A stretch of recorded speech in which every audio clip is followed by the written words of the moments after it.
ये इक्वेशंस दी हुई हैं दो, इसमें x1 minus x2 less than equal to -1 और ये, और इन्हें अगर हम इक्वलिटी में चेंज करते हैं, इक्वेशंस में चेंज करते हैं, तो जाएगा ये x1 minus x2 equal to -1 और -x1 plus x2 equal to 0। अब इनको हम ट्रेस करते हैं, ड्रॉ करते हैं लाइन को x एक्सिस पे और y एक्सिस पे। तो बनाओ, कैसे बनाओगे? देखो यहाँ इसको 0 रखते हैं x2 को, तो x1 की वैल्यू -1 है, और x1 की वैल्यू 0 रखते हैं तो x2 की वैल्यू +1 है। तो 1 -1 आ रहे हैं, ज़्यादा बड़े कोई डिस्टेंसेस नहीं आ रही हैं। तो 1 2 3 4 इस तरह से हम इनके पॉइंट्स ले लेंगे, और 1 2 3 4 -1 -2 इस तरह से 1 2, बस ज़्यादा की ज़रूरत है ही नहीं हमें। और तो अब तो हम कह रहे थे x2 की वैल्यू 0 है तो x1 की वैल्यू -1 है। तो ये पॉइंट हो गया हमारा, ये x1 एक्सिस लिख लेंगे हम, ये x1 एक्सिस है और ये x2 एक्सिस है इधर की साइड। तो x1 की वैल्यू एक तो -1 आ रही है, और x1 को अगर 0 रखते हैं तो x2 की वैल्यू 1 आ रही है, यानी कि ये पॉइंट आ गया हमारा। और इन दोनों पॉइंट्स को हम मिलाते हुए लाइन बना लेंगे, ये लाइन हमारी हो जाएगी। और इसमें जो है इसे लिख के भी रख लेंगे कि ये लाइन हमारी ये है x1 minus x2 equal to -1। अब दूसरी लाइन पे आते हैं हम, अगर x1 को 0 रखते हैं तो x2 इक्वल टू 0, और x2 को 0 रखते हैं तो x1 इक्वल टू 0। तो यहाँ से तो अभी लाइन कोई नहीं बन रही 0 से, तो कुछ और रख लेते हैं। x1 की वैल्यू से 1 रखेंगे तो x2 की वैल्यू आ जाएगी +1।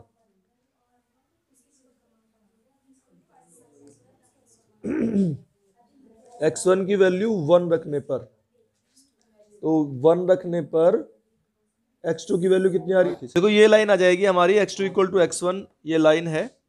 अब इसमें हमें रीजंस देखने हैं, कौन कौन से रीजन होंगे हमारे। जैसे हम पहली वाली लाइन में रखते हैं यहाँ पर, तो 0 0 लेस देन -1, 0 लेस देन तो होता नहीं है -1 से, तो इस लाइन से अपर रीजन लेंगे हम, which does not contain origin, ये वाला रीजन हो जाएगा। अच्छा, फिर इस वाली लाइन के लिए क्या लेंगे हम? तो अब इसमें यहीं पे आ जाओ आप, ये जैसे दिया हुआ है ना -x1 plus x2 less than equal to 0, या इसे अगर हम ट्रांसफर करते हैं तो x2 less than equal to x1, यानी कि x2 की जो वैल्यू है वो x1 से कम है। तो इसमें जो बड़ा है ना, x1 बड़ा है, तो इसका मतलब इसके साइड का वो लेना है हमें reason, x2 is less than x1। तो इसमें x1 हमारी ये साइड है, तो इसका मतलब ये वाला रीजन हमें लेना चाहिए इसका। और ये तो दोनों अलग अलग आ गए, तो इसका सॉल्यूशन नहीं निकल रहा, क्योंकि दोनों कहीं भी इंटरसेक्ट नहीं कर रहे। ठीक है ना, ये तो इसके इधर वाला एरिया, इसका इधर वाला एरिया हो गया, तो परमिसिबल रीजन एक नहीं बन रहा है कॉमन, ना ये कहीं इंटरसेक्ट कर रहे हैं, तो देयर इज नो सॉल्यूशन जो है। अब हम स्लैक वेरिएबल पढ़ेंगे क्या होते हैं। ये इन इक्वलिटीज लिखी हुई हैं, ये जो इक्वेशंस हैं ये इनइक्वलिटीज की फॉर्म में हो, ये मतलब ये लेस देन है, तो ये जो लेफ्ट हैंड साइड है इसकी ये इससे कम है। इसका मतलब अगर कोई वेरिएबल हम इधर ऐड कर देते हैं तो ये इसके इक्वल हो जाएगा।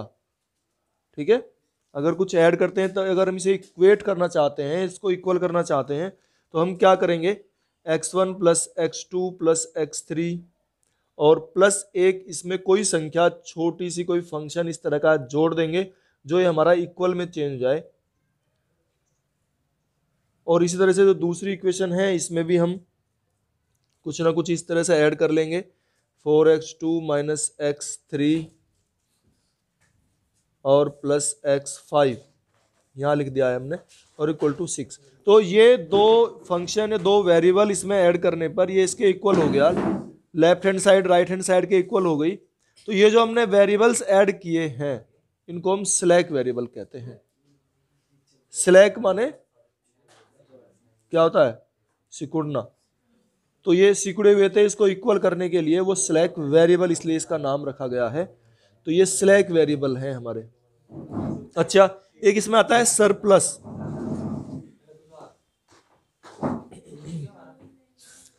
सरप्लस वेरिएबल क्या है? तो जैसे ये लेस देन इक्वल टू की अगर इक्वेशन है, अगर ग्रेटर देन में कहीं इक्वेशन दी हुई हो तुम्हें, जैसे इक्वेशन हो सकती है ये 2x1 plus 4x2 plus x3 और ग्रेटर देन इक्वल टू 8 या कोई भी ऐसी इक्वेशन है, तो इस इक्वेशन में देखो ये इक्वेशन इससे बड़ी दिखाई दे रही है, इसकी लेफ्ट साइड इससे बड़ी दिखाई दे रही है, तो इसका मतलब इसमें से कुछ माइनस करने पर ये इसके इक्वल हो सकती है, यानी कि इसमें कुछ फालतू है, एक्स्ट्रा है, उसे हम इसमें से अगर कम कर दें तो -x4, इसे अगर कम कर देते हैं तो ये इक्वल हो जाएगी इक्वेशन। और ये जो हमने कम किया है इसको हम बोलते हैं सरप्लस वेरिएबल। ये सरप्लस वेरिएबल है, यहाँ पर ये स्लैक था, यहाँ ये सरप्लस वेरिएबल है। तो इस तरह से स्लैक और सरप्लस ये पूछ लेते हैं। ये है standard form of LPP, linear programming problem की स्टैंडर्ड फॉर्म जो है लिखने के लिए। अगर क्या तरीका इसमें लगाते हैं, जो हमारा ऑब्जेक्टिव फंक्शन है वो मैक्सिमम में होना चाहिए, इसकी जो शर्त है स्टैंडर्ड फॉर्म के लिए कि मैक्सिमम में होना चाहिए हमेशा ऑब्जेक्टिव फंक्शन।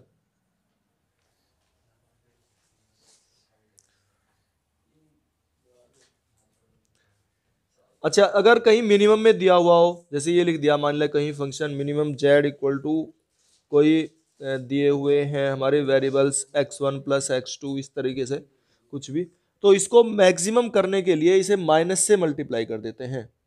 इसको मैक्सिमम में चेंज करना जरूरी है, माइनस से मल्टीप्लाई कर देंगे। जो ये फंक्शन हमारा कुछ भी दिया होगा x1 प्लस x2 या 2x3, कोई भी जो फंक्शन है उसे माइनस से मल्टीप्लाई कर देंगे। तो स्टैंडर्ड फॉर्म में सबसे पहला काम तो ये करते हैं हम कि ऑब्जेक्टिव फंक्शन को मैक्सिमम में चेंज करना है। सेकंड है इसमें to make right hand side element of each constant non negative. देखो अगर कोई इक्वेशन इस तरीके से लिखी हुई है 2x1 plus 3x2 less than equal to -3, तो ये जो इसकी राइट हैंड साइड के जो कांस्टेंट हैं बी होते हैं, ये b1 b2 b3, they should all be in positive value, positive में होने चाहिए। तो पॉजिटिव करने के लिए क्या करते हैं पता है, माइनस से मल्टीप्लाई करेंगे, -1 से मल्टीप्लाई करेंगे, then the sign of inequality will be changed. तो ये आएगा 2x1 प्लस 3x2, ये माइनस में हो जाएंगे इधर, -3x2 greater than equal to 3 हो जाएगा ये। तो इस तरीके से हम -1 से मल्टीप्लाई कर देते हैं टू मेक स्टैंडर्ड फॉर्म। उसके बाद है to convert all constants to equations if not, और जब हमने में ट्रेस करना है या सॉल्यूशन निकालना है तो हम उन इक्वेशंस को इक्वल में कर लेते हैं, या हम स्लैक और सरप्लस वेरिएबल ऐड करते हैं। अभी हमने बताए थे स्लैक वेरिएबल और सरप्लस वेरिएबल, उन्हें ऐड कर लेते हैं। जैसे मान लिया ये दिया हुआ है कोई इक्वेशन इस तरह से 3x1 minus 4x2 greater than equal to 10, ये कोई इक्वेशन होगी, तो इसे हम इक्वल में चेंज करने के लिए क्या करेंगे, 3x1 माइनस 4x2, देखो ये पॉजिटिव तो है, ये है ना, पॉजिटिव बनाना तो वो तो है, और -x3 लिख लेंगे इसको, तब ये इक्वल हो जाएगा, ये सरप्लस वेरिएबल हम, और इक्वल टू 10।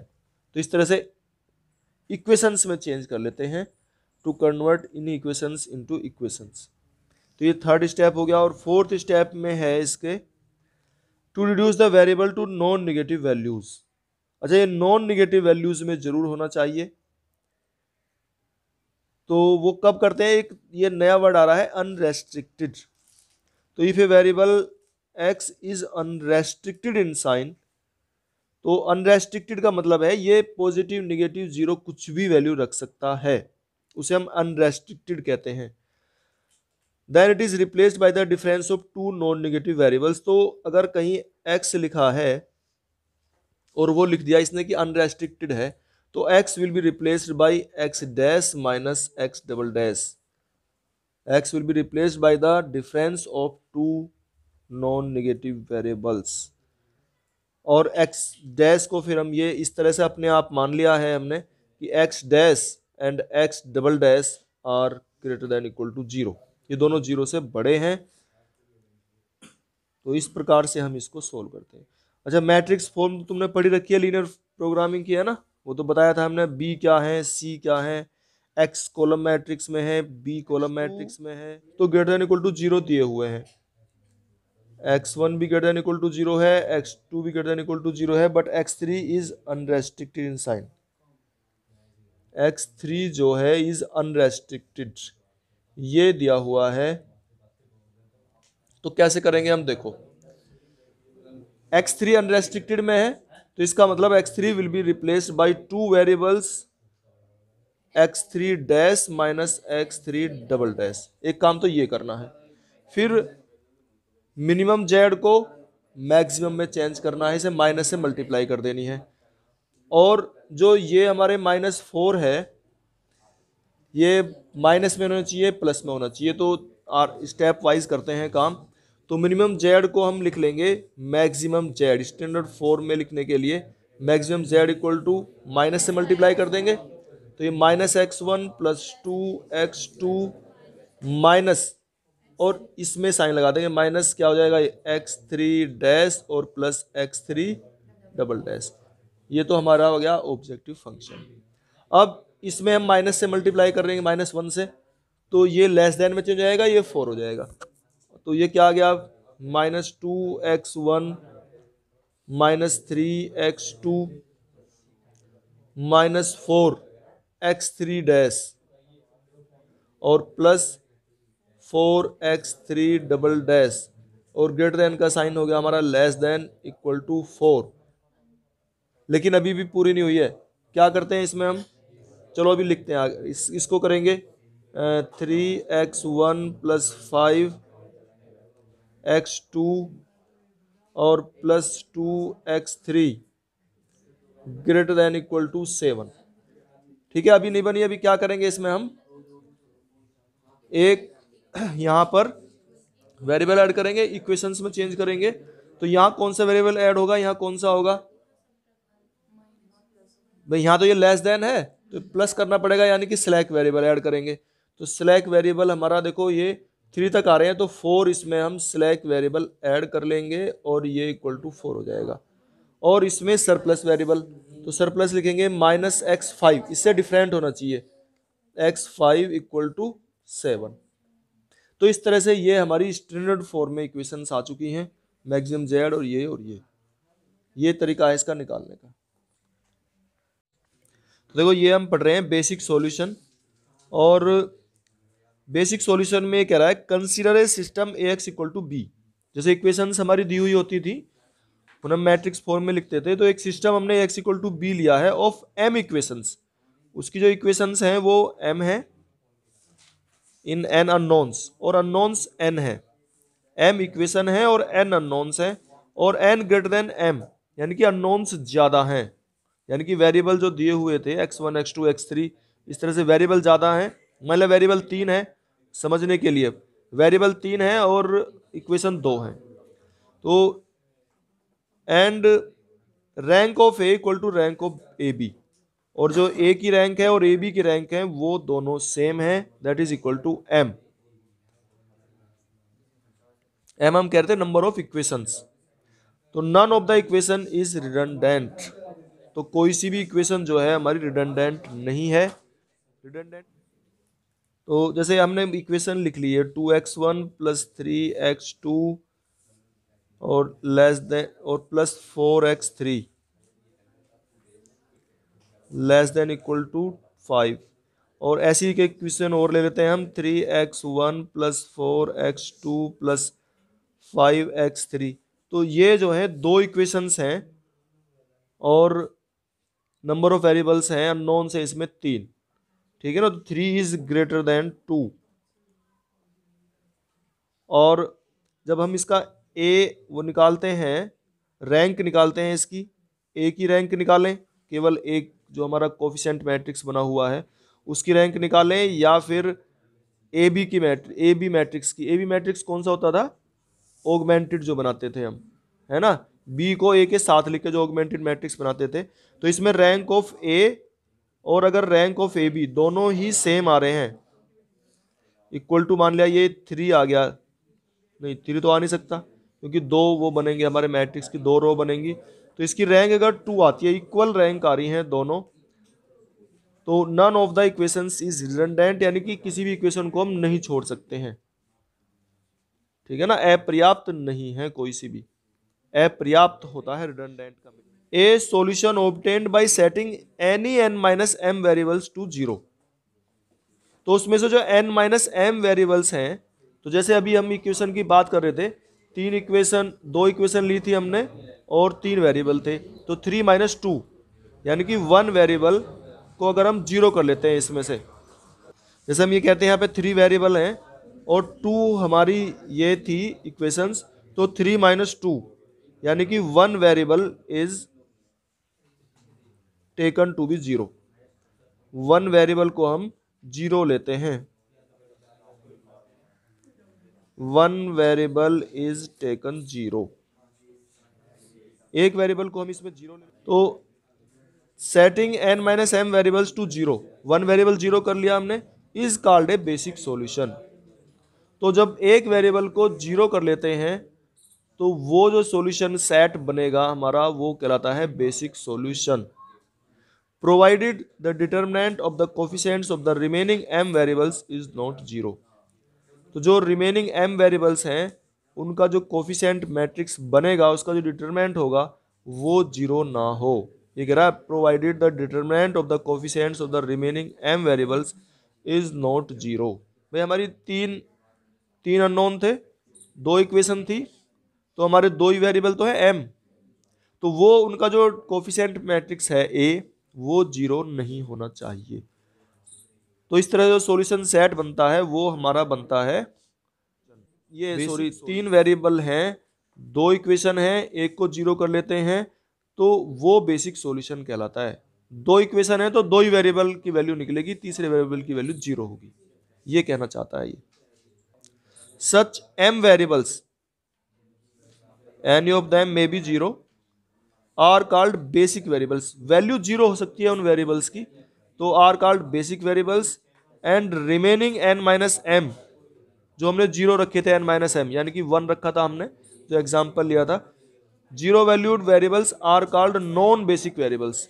ये नॉन बेसिक वेरिएबल कहलाते हैं। जो हमारा x3 लिया था हमने, उसे हम जीरो कर रहे थे, वो तो नॉन बेसिक है, और बाकी जो 2 हैं वो बेसिक वेरिएबल्स कहलाते हैं। Thus, for a solution to be basic, at least n minus m variables must be zero। कम से कम n माइनस m वेरिएबल, जैसे 3 माइनस 2 कह रहे थे, यानी कि 1 वेरिएबल मस्ट बी जीरो। इसका है ना सीधे सीधे मीनिंग ये निकलता है कि जितनी इक्वेशन है उतनी वेरिएबल की वैल्यू निकालनी है, उसके अलग जितने भी वेरिएबल है उससे ज़्यादा वो सब जीरो लेने हैं, तो उसे हम बेसिक वेरिएबल्स कहेंगे उन्हें, और उसे बेसिक सॉल्यूशन कहेंगे। Thus, for a solution to be basic, at least n minus m variables must be zero। ये हो गया। और इसकी भी ये भी शर्त है, matrix form by the coefficients of the m basic variables, जो m बेसिक वेरिएबल्स हैं उनके अगर कोफिशिएंट मैट्रिक्स बनाते हैं, इज नॉन सिंगुलर। वो नॉन सिंगुलर भी है। नॉन सिंगुलर कैसा होता था बताओ? नॉन जीरो है ना, सिंगुलर का मतलब जीरो और नॉन सिंगुलर नॉन जीरो। तो as its determinant does not vanish, has the vectors associated to the basic variables are linearly independent. अगर वो नॉन जीरो है तो इसका मतलब लीनियरली इंडिपेंडेंट होगा वो। Thus a solution in which the vectors associated to m variables are linearly independent and remaining n minus m variables are zero is called a basic solution. ये कह रहा है number of basic solutions thus obtained will be at the most, ये होता है NCM, यानी कि कितने उसके बेसिक सॉल्यूशन निकाले जा सकते हैं। तो ये फॉर्मूला है factorial n over factorial m factorial n minus m, इतने हमारे बेसिक सॉल्यूशंस निकल सकते हैं। m vectors out of n can be selected in NCM ways. तो इस तरह से ये इतने सॉल्यूशन निकलते हैं। इसके बाद है डीजनरेट, ये भी इंपॉर्टेंट चीज़ है, बहुत जगह आएगा। अब ये आगे सारी बुक में डीजनरेट आने वाला है, डीजनरेट और नॉन डीजनरेट। तो a basic solution is said to be degenerate basic solution. एक जो बेसिक सॉल्यूशन है वो डीजनरेट कहलाता है if at least one of the basic variables is zero.